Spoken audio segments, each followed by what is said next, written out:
Club. Il a eu l'honneur et la chance d'avoir un thème imposé. Éric Lecoultre, imposé par Yacine Gemat la semaine dernière. On lui a demandé de parler des JO et de la Saint-Valentin. Parce que les JO sont-ils compatibles avec la Saint-Valentin? Bonne chance à toi, Éric. Exactement. Plus précisément, la question était: peut-on fêter la Saint-Valentin et regarder les JO? Une question qui n'a aucun sens. Imposée la semaine dernière par la team de l'Happy Hour, sans doute dans une ambiance goguenarde et décalée qui vous caractérise. Alors, j'ai quand même imaginé un scénario. Le 14 février approche, vous êtes en couple, vous souhaitez organiser une soirée romantique, et là, votre moitié vous dit: ah non, pas samedi soir, il y a l'épreuve de patinage de vitesse à 20h15 sur Eurosport. Sans oublier les qualifications pour le saut à ski, épreuve masculine grand tremplin. Oh là là, je peux te dire que ça fait 2 ans que je l'attends, celle-ci. Alors, si vous êtes confronté à cette situation, n'attendez pas, quittez cette personne. Ciao, jetez-lui des cailloux dessus, changez de serrure. Respectez-vous, s'il vous plaît. Non. Parce que si regarder une épreuve des JO d'hiver vaut mieux qu'un samedi soir passé avec vous, c'est que votre histoire est morte. Aussi morte que Lady Di, Johnny Hallyday et la crédibilité politique d'Emmanuel Macron. Non, parce que les Jeux Olympiques d'hiver, les amis, c'est quand même les JO de la loose. On va pas se le mentir.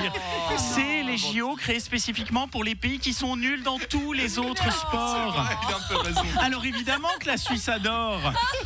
C'est une compétition dominée par la Norvège. Les autres exemples, c'est des concours de chiens de traîneau, de death metal et de saumon. Alors non, on peut pas prendre ça au sérieux. Comment on a créé ça? On a pris tous les sports existants, on les a répartis en 2 catégories. Les sports impressionnants qu'on comprend et les sports ennuyeux qu'on comprend pas et qui se pratiquent en combinaison lycra.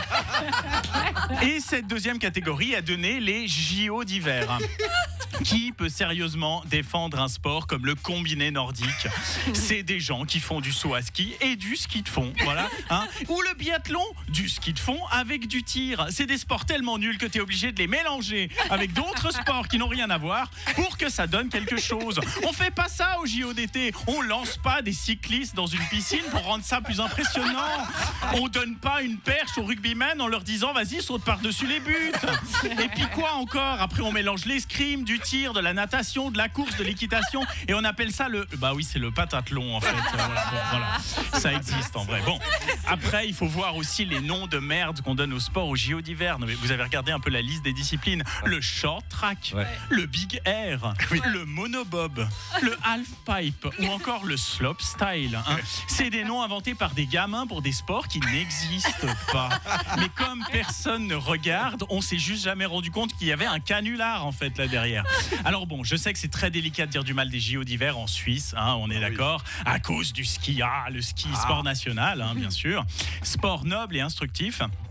Notamment la descendeuse américaine Lindsey Vonn nous a par exemple appris que la possession de ligaments au niveau du genou était un plus pour la pratique du sport. Mais moi franchement, on aurait simplement pu me demander. Il n'y avait pas besoin de tester cette théorie. Voilà. Donc voilà, tout ça pour vous dire, la Saint-Valentin est à l'abri. Il n'y a pas de quoi annuler ses plans en amoureux pour regarder des patineurs hollandais effectuer 200 fois le même cercle. Surtout que dans 4 mois, c'est la Coupe du Monde de foot. Et ça, c'est un vrai problème quand on est en couple et notamment qu'on veut planifier des vacances. Oh, il retombe sur ses pattes. Bravo, Éric Lecoultre. Bravo. Ah là là, mais tout est tellement juste.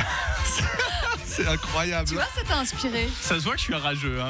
Oui, c'est parce que je connais pas ces sports. Écoute, si je devais choisir une personne pour faire de la luge à 2, ce serait toi. Tu voudrais que ce soit on ferait une luge à 3. Parce que vraiment, j'avais oublié cette discipline aussi. Je peux vous dire, confession, je peux avoir un moment confession. J'ai joué au curling une fois pour mon anniversaire. J'ai loué une piste de curling et j'ai joué avec mes potes. Et c'était vraiment le meilleur anniversaire de ma life. C'est génial. Je suis d'accord. T'as fait aussi? Avec l'école, avec mon apprentissage, avec les cours, les profs, voilà. Et c'est super à faire, c'est vraiment kiffant. Mais le ballet, ça sert à quelque chose? Vraiment. C'est le folklore. Vraiment. Eric, devant tous les auditeuristes qui nous écoutent, je t'invite officiellement à faire une partie de curling. Ah ouais, je peux venir avec vous? Oui, tu peux, Solène.